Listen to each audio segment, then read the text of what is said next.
All right, hello wine drinking people. Today is Tuesday, June 1st. Wow, it's hard to believe that almost half of the year is gone already.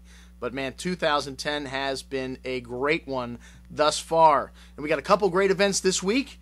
As I mentioned before, we could call it Australian Wine Week with Australian Foster's Group at Cafe Max on Wednesday night. This is our regular every other week tasting up there. So we have about 8 wines. I'll be sending out some tasty treats from the kitchen.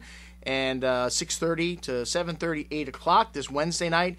And then on Friday night, we've got our vintage Australian tasting here in the stall. 10 wines, 10 years or older. And I've got Tony coming in to cook the food for that. So that should be fantastic. 2 great Australian events this week. And today, what have I got to sell you? Well, we've got a Spanish tasting at the Tower Club a week from tonight. That's right, folks. This is our monthly tasting. This month, we're featuring the wines of Spain.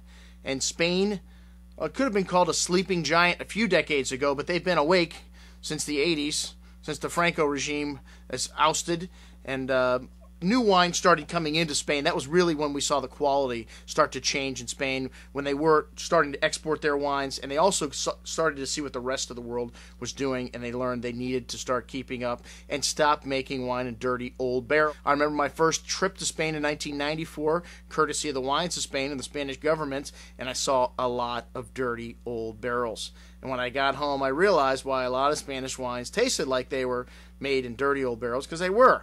But that is not the case today. Today in Spain, it's one of the most exciting wine-producing countries in all of Europe.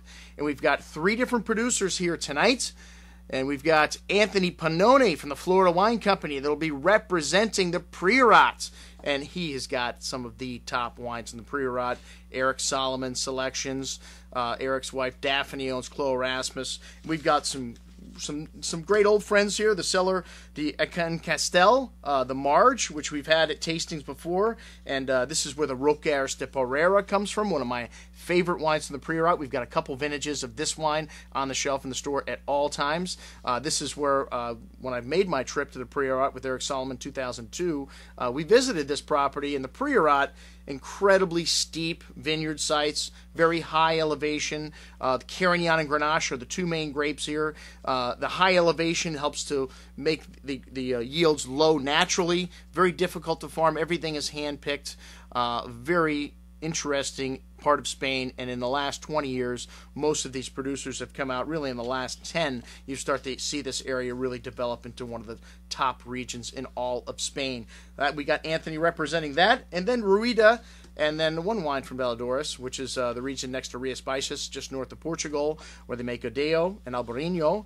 And we've got these 2 regions, the white wines of Spain, being represented by Antonio from Terraspania. So we've got some really cool, neat whites coming from Antonio. And then the 3rd major region in Spain we'll be representing is Ribera del Duero. And I know what you're saying. What about Rioja? What about Sherry? Spain is a big country. It's hard to cover all of Spain in just one tasting.